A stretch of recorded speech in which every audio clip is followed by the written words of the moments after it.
Hi everybody. My name's Marsha. I'm 20. How old am I? So 6. And I was looking on YouTube and I found people who made videos of their journey or whatever through medical diagnoses, treatments, yada yada yada. So long story short, thought it'd be kind of cool to do one from my own, because what I'm going through, while it's not uncommon, the treatment that I'm getting, that I might be getting, might be, we find out in a week, is relatively new in the US. I was in the UK since 2012 or 13, I'm not sure. My human Google, my best friend Annie, could clarify that for me, but so bear with me. First time really making a video like this, other than freshman year of college, which we're not going there. The whole entire thing's been deleted, so I'm not even try to find it. And I apologize now for a lot of umming or my cats jumping on me, because currently one's staring at the wall over there. They're cats, what are you gonna do, right? So here goes nothing. Like I said, I'm 26. I registered nurse at a progressive care unit in upstate New York. I have my bachelor's degree and a certification in progressive care nursing, which with my procrastination is going to expire in spring if I don't fix it. I have one brother. I grew up in the boonies. Very proud of it, honestly. We grew up with, I won't get into that, that's a whole nother story. But my parents are together, very supportive. My brother, unfortunately, lives all the way in Iowa now. Hi, Haley. Sorry, my other cat. And him and his wife have the most adorable 2 children ever. I've never met any more perfect children than those 2. So, it's a little background. And here goes. For medical diagnosis right now, I've got a couple, and I'll just kind of list them. And if anyone has any questions, just comment in the bottom, and I can try to fill you in a little bit. But I'll just list the ones that aren't related to the rest of the context of this video first. I do have depression. I was diagnosed when I was like 14, I think.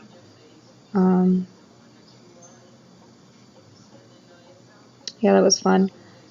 I also have anxiety. That increased more in college for obvious reasons, for anyone that's gone to a college where they had to stay there and whatnot. I do have acid reflux, which, by the way, if you're on ranitidine, anyone, and you're on a high dose of it, don't cold turkey it. No bueno. Very bad. You have rebound effect. Anyway, side note, yeah. Let's see. I have mild hypothyroid. Not a whole lot. Enough that, I can say I have it. I was found to be positive for chronic active Epstein-Barr. That's recently. We're not, delving into that anymore. It is what it is. If you look it up, you find all these horrible articles on it's like a killer and it's this and it's that and it's bad and yada yada, but at this point there's no need to work up. I have irritable bowel. Who doesn't, right? Let's see. Is that it? That might be it. I don't know. We'll find out. But the newest diagnosis that I was given November 16th of last year, so 2016, is neurocardiogenic syncope, which is really just fainting. We call it this big fancy term, and it's literally fainting or swooning. I mean, like, that's all it is. And I say that's all it is because, when you hear fainting, you think, someone saw blood and passed out, and like my best friend's husband. Sorry, Jason. And it's something like that, and you don't think of it as anything serious. Even on TV, it's happens all the time, and it's just like, oh, because there's a dramatic event, and oh, they passed out, and then they come to, and it's all hunky dory, right? Well, in this case, it's a little different. Okay, it's a lot different. I don't know if anyone's ever heard of dysautonomia. It's like your automatic. It's like your body is supposed to automatically fix things, like blood pressure, heart rate, blood flow, like that kind of deal. And with dysautonomia, it's not correct. They don't automatically fix it. Your body doesn't automatically fix it. So that is like an umbrella term, and then neurocardiogenic is under here, and like there's another one called POTS. There's a whole lot. Those are the two main ones. So in POTS, postural orthostatic tachycardia syndrome, it's just that. It's postural and orthostatic, so when you stand up from sitting, for example, like making it simple here, you go tachycardic. Your heart rate goes really high, and your blood pressure often drops.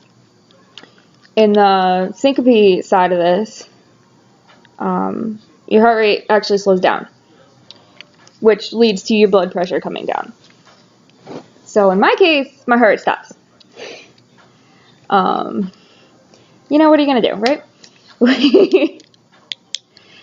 I had a tilt table test done last November.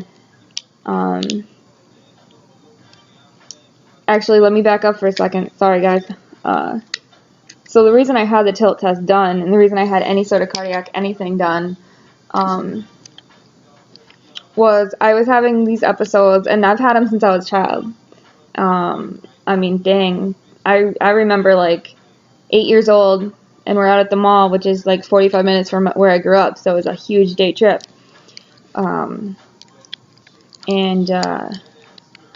I'd be out, and we'd be at the store, and I'd just start like kind of aimlessly wandering around, not really paying attention. I'd just kind of be like, yeah, that's nice, whatever, and like not really talking, just kind of flopping. Everything was heavy, and that even happened without going to the mall, but this is just an example. And eventually I'd end up just sitting down, and like I was just exhausted, like I felt like crap. And my mom would joke, she'd like, all right, food court now, let's go. And we go to the food court, and honest to God, I ate dinner, or I ate whatever, and I was like, all right, I'm ready to go, let's go, and I'm excited. And like I said, this has been since I was a child, and I'm almost 27 now. And we just always thought it was blood sugar. It was just like my heavy episodes, because like everything feels heavy. I'm just really like, I get tired, and it really feels like my head even, and my arms are just kind of like suddenly someone just put like plaster on them, and they're just like weighing down.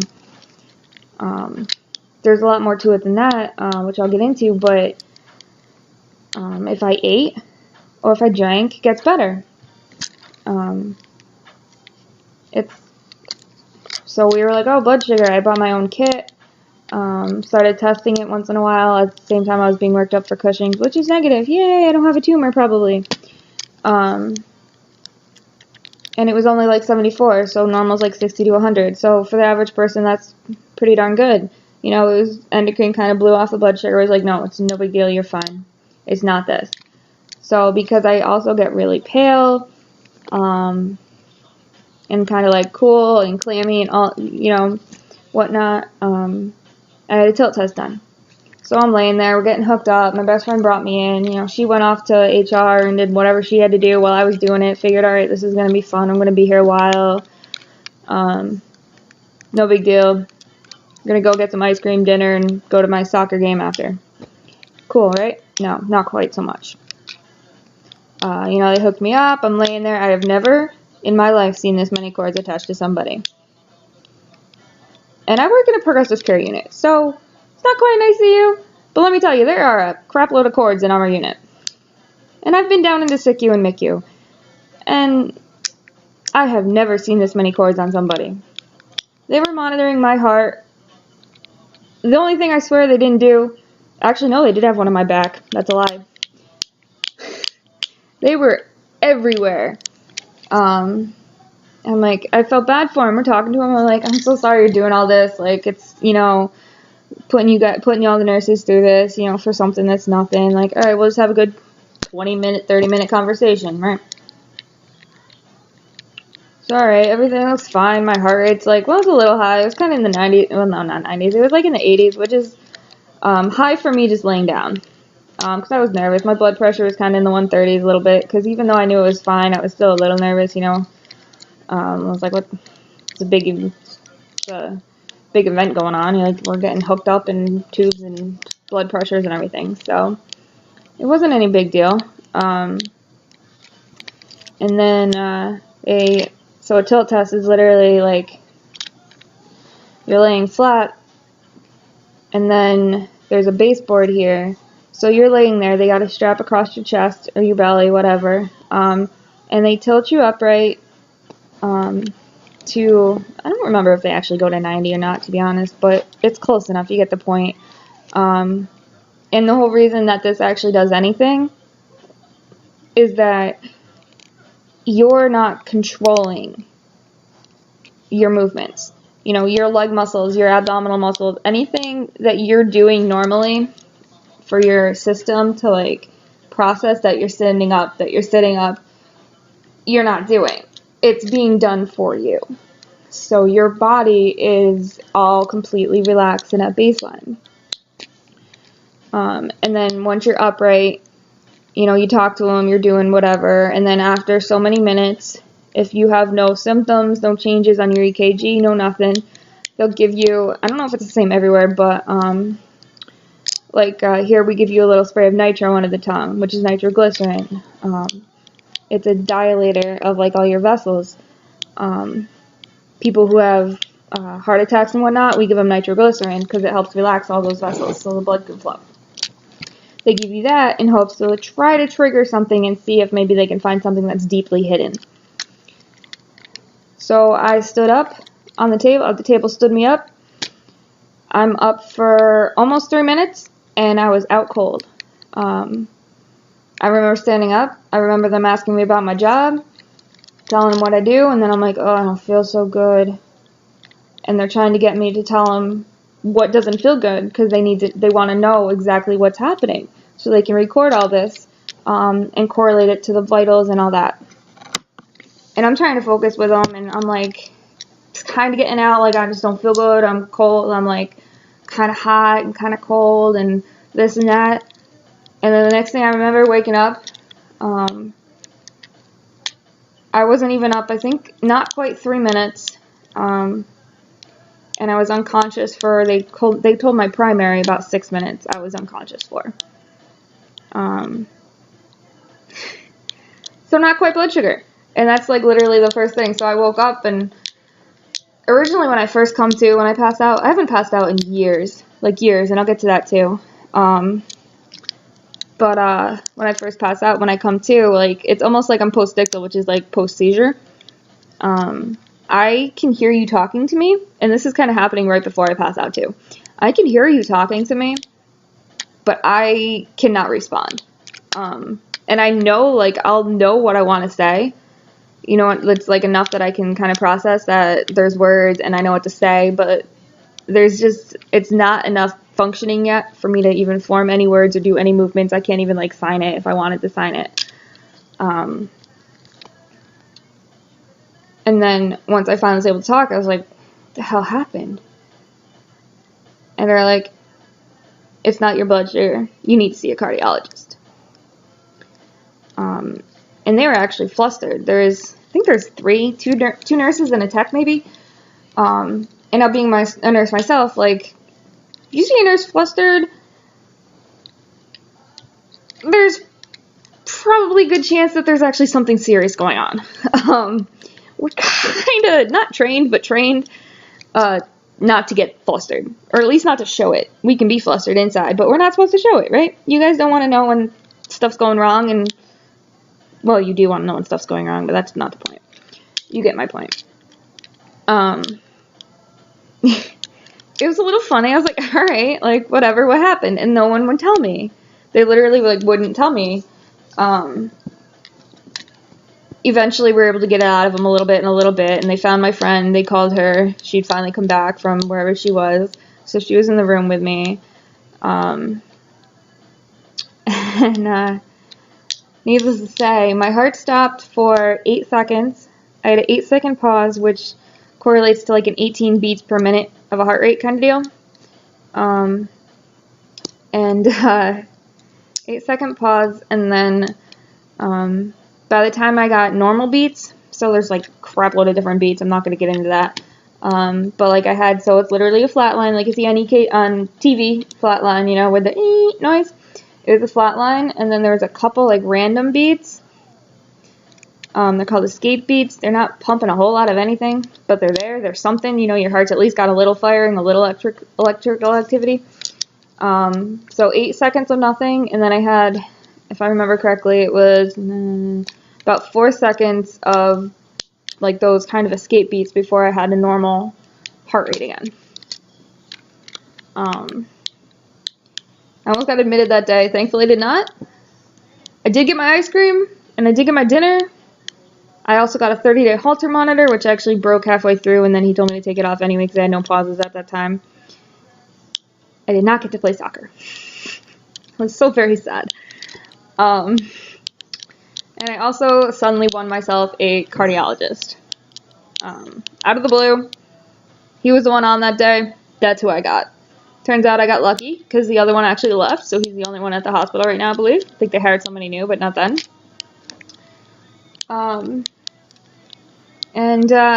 Yeah, so that was almost a year ago. And since then, I've done a lot of research on my own, you know, being a nurse. I also had a little bit of my own knowledge, and then I got a couple friends who work in the cardiac care unit, CCU, so, you know, I was able to talk to them a little bit about stuff, and, we've done Midodrine. It's a it's an oral medication that raises your blood pressure. Even though it's my heart rate that dropped, that stopped, they don't make a pill for that. It's like atropine, like in codes where you see on TV where you got like 12 people in there and compressions and all that. Atropine isn't made orally. Probably a good thing, honestly. I can only imagine what would be going on if it was, but, so the blood pressure med I take 3 times a day in hopes that, and he's fine if my blood pressure is like 160s, 170s, and it has been, at times, because he's hoping that that is going to compensate enough for the heart rate being down here that it'll keep everything going, enough that at least even that I can like lay down and do something that I need to do to take care of whatever's happening if I'm having an event. Compression stockings. He goes, I want thigh high and I want really tight. And I look at him and I'm like, what now? I'm like, alright, you're hysterical. Now, I don't know how many of you have, oh, hi baby girl. Say hello to everybody. This is Haley. This is my baby. One of my babies. No. just no. Like, just no. It's just, they're horrible. The stockings are fine, but the thigh highs, No. Especially, I'm a bigger girl. I know y'all can tell. I got the face, I got the arms. I'm a bigger girl. Alright? Thigh highs not happening on a bigger girl. I'll tell you that right now. They just don't work. They suck. They fall down. They're horrible. So I've been managing with the knee highs. except for the fact that I live in upstate New York, so we have every sort of weather under the sun, including 90 degrees. No, you can't get on the computer. And heat is a trigger for an event. So it's like, it's hot as heck in here. I'm supposed to wear compression stockings that make me hotter. When I'm hotter, if I'm not able to manage other stuff, I mean, it's not just being heat, but then it's trigger for an event. And I'm like, I can't wear these all summer. I can't wear them most at all at summer. So I wear them at work, even in the summer. Ow, sorry. You know, but like not at home, not, you know, when I'm going out. I mean, it just doesn't happen. So that's number 2 that I was supposed to do. Drink more water. Increase the fluid volume in your body. It helps keep the pressure and everything up. A lot more salt. Increase my salt. I've been happily doing that, I'll tell you that. Let me tell you. Processed foods, chips, all that stuff. Sorry, doctor's order. But, so that's 3. See, what's all the other stuff? Or that's 4, I don't know what that is. I lost track. Oh, and increase exercise. So I play soccer once a week. He goes, that's nice. I want it 3 times a week. And I want it cardio. I want your heart rate like 170.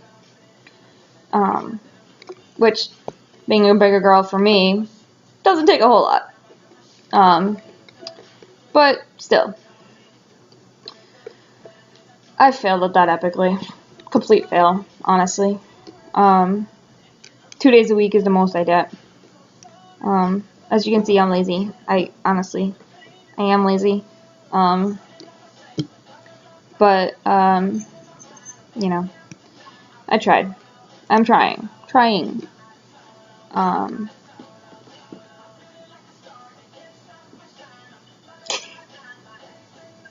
Sorry. The last thing he had said when I went to him last time in spring, it was when I ended up cold turkey without my, no, you can't get on there, without my ranitidine for the acid reflux. And I ended up cold turkeying it because I ran out and my primary didn't want to write the script, yada, yada, yada.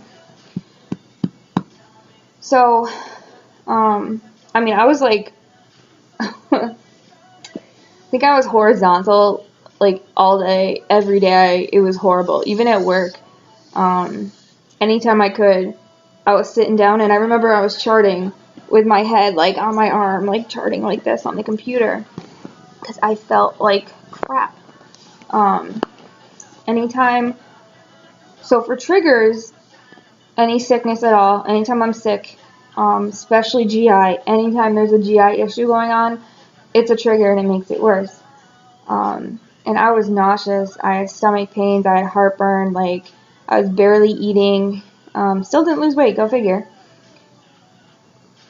And, so, I was having more events then, and I remember being at my friend's house once, and I'm laying there, and she made me food, and I'm trying to eat a little. I ate a couple bites, and it didn't feel good, and I remember trying to get up to go to the bathroom, and I stood up, and I literally just shook my head, I was like, nope, and I laid back down, because that's how crappy I felt, and that was probably a couple months, actually, like 2 months of that, and he goes, well, any other electrophysiologist would have a pacemaker in you already.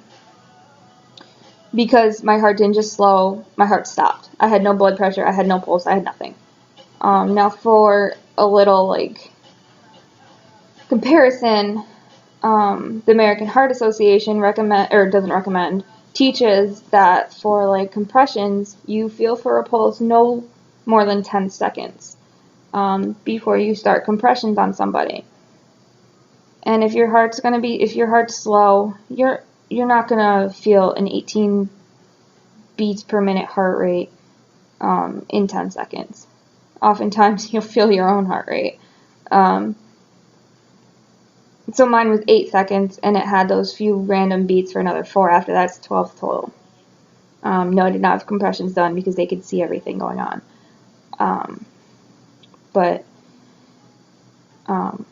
So I mean, that's just kind of like a comparison. He had said, any other one, and I'm like, well, all right. I got back on my stomach meds. Things got better. Over the summer, I was able to manage the heat. I have a pool, so I was able to manage the heat with like an umbrella. However, I don't eat. That's always a trigger. Alcohol on an empty stomach is a trigger. Although it's also fun, right? Like, come on. Sorry, Mom. So stuff like that. I recently have been having a lot of issues, and like over the summer, there was times, and I told him, I messaged him, and I was like, listen, I'm over this. Like, I can't do the compression stockings in the summer. It actually makes it worse. I'm increasing my salt, but there's times where I actually have like some swelling in my legs because I also work overnights as a nurse, so it's I'm upright a lot, and I'm human. I forget my stockings at times. I don't remember them every night. Or, get up for work and I have 2 minutes to get out the door. Like, I'm not gonna remember to pull on these things that take 5 minutes apiece. Ow! No! She just bit me, little brat. And I told him how there's been times where I just feel like when I have an event, my blood pressure will be 160s on 100s, and my heart rate's like in the 50s. So I've kind of determined that if I'm up and about, and like if I'm feeling crappy at work, which is almost every night, it hits me at some point. In fact, last week I actually was laying on the floor in a hospital, which, let me tell you, for someone to lay on a hospital floor, yeah. Anyway, if I'm up and about and doing stuff, my heart rate's in the 60s or very low 70s. That my body doesn't seem to like that. Resting, if I'm laying down, my heart rate can be in the 70s, that's fine. In the high 60s, that's fine. Even 60. It's when my heart rate's in the 50s, it doesn't like it.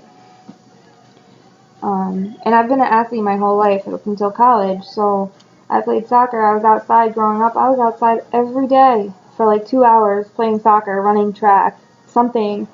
I grew up in the country. We cut our own wood for our own heat. We're doing that all summer long. I was always active, always. And I think that's why we didn't pursue this, and I didn't notice the big issues until later, after I became more of a hermit. Because my body doesn't have everything that it's making up for, which was the being active part growing up. Oh, I dropped my computer. I forgot where I was going with that. Yeah, I got no idea. I don't remember. But, so, I see him next week. My mom is coming, and my best friend, is coming to the appointment with me.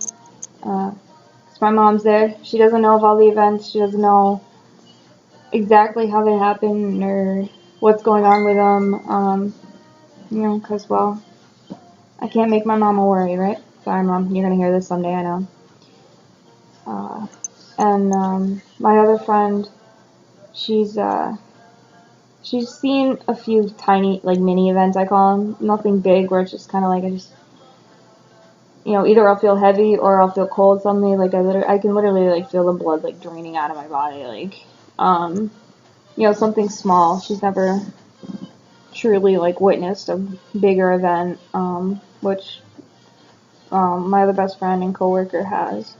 But they're going because if my mom goes and I'm there with just my mom, sorry, Mama, but I'll put on a bigger front when you're there, because I don't want to upset you. You know, I'll go through the whole, it's alright, I can manage this, it's, you know, I haven't ever passed out in a long time, I know I can handle it.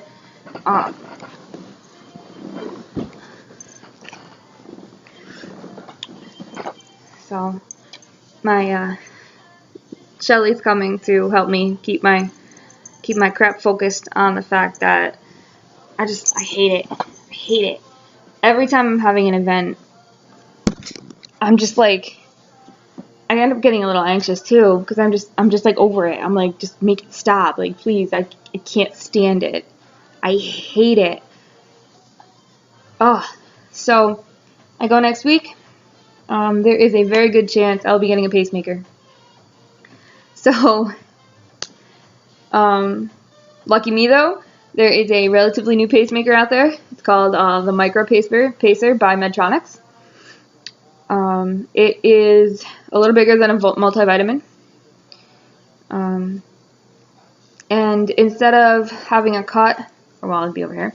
Instead of having a cut, and then make like a pocket under your skin where they put the pacer, and then they have a couple wires and whatnot going into your heart.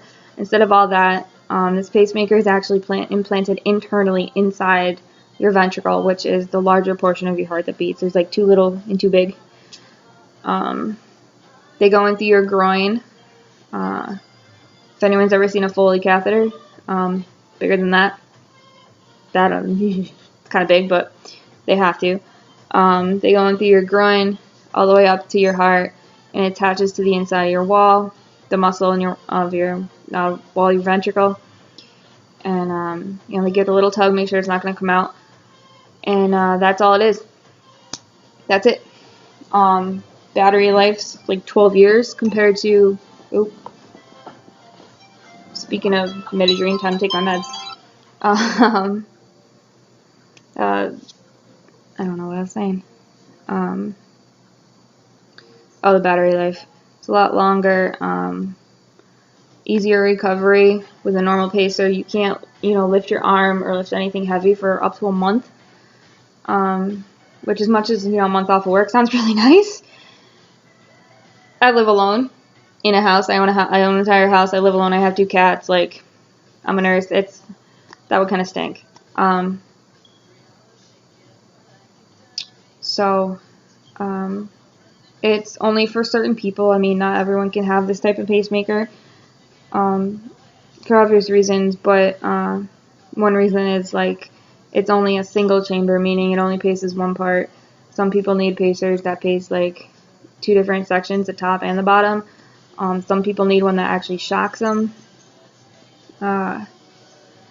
So, we go in, we'll see what he says, and, my hospital put in their very first one in May. My doctor actually did it in May 28th, I believe. Albany Med, shout out to Albany Med. So we'll see.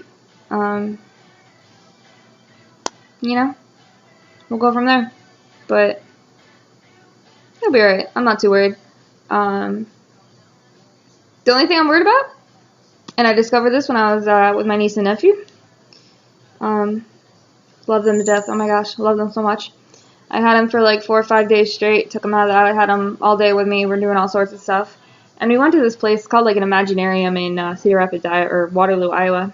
And it had this, my little niece is walking along, following her big brother. And I've got her hand, so I'm just following her. And she's like tootling right along, so I'm kind of hurrying up with her. We go up this metal stairs and across this metal ramp. And as we're going across this metal ramp, I look at the wall of the ramp, and I realize it's like this girl with like her hair, it's like cartoon, with her hair standing up and this big electrical bolt, and I'm like, what? And as we're tootling right by it, it's literally a bridge, like one of those electrical bridges, where if you touch someone that's off the bridge, y'all get shocked. And that was kind of a wake-up call for me, like, I gotta pay attention. I'm following this little 1-year-old's pulling me, 2-year-old's pulling me along,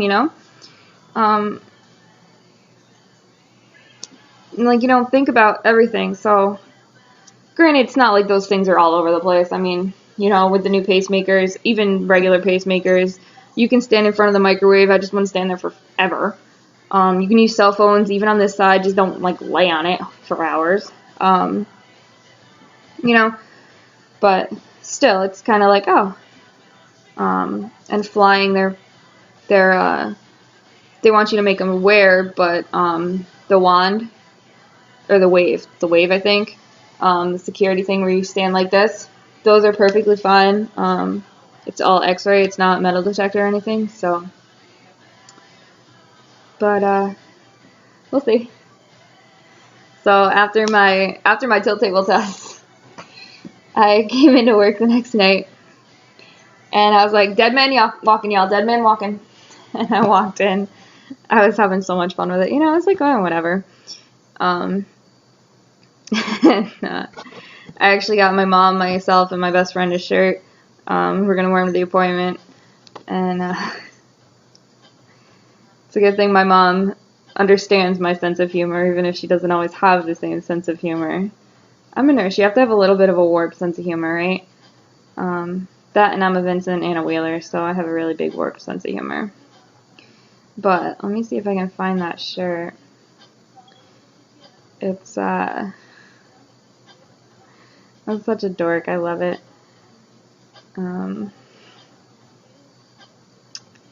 Can't find it, but we'll see. It'll be fun. Oh, wait, here it is. I found it. So, I got them these 3. So it says, English is important, but heartbeats are importanter.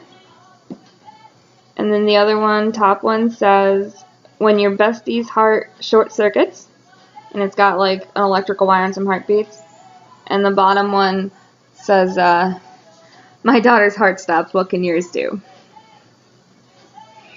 So, that'll be fun. And if I get the pacemaker, I found one on Amazon or somewhere, and it was like, it says, my pacemaker's better than yours. You gotta have a little fun with it, right? I mean, yeah, like, oh, hey, my heart's stopping. It's a little, like, now that I know what's happening and it's not like blood sugar, you know, it's a little different. I mean, I shake it off and I laugh it off, but at the same time, it's kind of like, alright, probably shouldn't be postponing all these events. Like, I just wear them out and drag them out because I don't want to just lay down and stop and do whatever I'm doing. Like, even especially if I'm at work, you know, so I'm like dragging them out. You know, I'm drinking whatever I can, which they actually recommend for syncope if you feel lightheaded. Drink a whole lot of water. Not everybody, but like in this case. And it helps increase the pressure inside your body. So, you know, I'm drinking, I'm doing whatever, I'm like doing calf raises, trying to like keep the blood flowing. But it's kind of like, I don't know, it's frustrating because at those times during the events, my heart rate's usually normal. You know, like I said, like if I'm just chilling at home, it'll be 50s, which is low. But for someone who's generally 60s laying down and 70s chilling out on the couch, you know, it's not too low, but still, it's nothing. Like if I saw 50s at work, I'd be like, oh, heart's in the 50s, alright, like maybe we'll look into it a little bit, but most people don't notice it. Most people are fine. And my blood pressure's always fine, like 130s, sometimes it'll be 130s. Other times it's 160s on 100, which, okay, is a little high, but, you know, I'm 27, so I'm not at high risk for, you know, stroke or anything like that right now. And at work, it'll be 130s, and, because I'm moving around, so it's actually probably, if I sat down and just relaxed, it's probably lower. You know, but my heart rate's like 70s, 60s, which is normal. So it's kind of frustrating, and I'm like, if I get this pacemaker, you know, is it really going to do anything? I mean, am I getting it for no reason? because those are normal rhythm, like normal rates. You know, I don't want to feel like I'm getting this just because. You know, are they really going to help with these events? You know, or is it just like I take crap care of myself, and if I just sucked it up and was better with myself, then I'd be okay, right? So we'll see what he says. But it'd be kind of neat to be one of the first, not one of the first, because they put them in spring, but you know, for the pacemaker. At the same time, it's a little nerve-wracking. I've talked to a lot of nurses, and seems like only one unit in the whole hospital's had any education on it, so it's kind of like a little scary, but at the same time, it's really like idiot-proof. So we'll see. I'll probably make another video at some point, describing, you know, like what an event generally feels like. Because I know even my mom probably doesn't quite understand it yet, and this has already been a very long video. So if you actually listen to the whole thing, that is much appreciated. Either way, it's kind of cool to do. Kind of fun to get it all out. And wasted a lot of time. Holy cow. Alrighty then. Well, I'll see you all later. Feel free to comment, whatever. Please just don't be well, whatever. Children don't say this, so I won't say that. You know, just have a little think before you post, right? Alright, see y'all.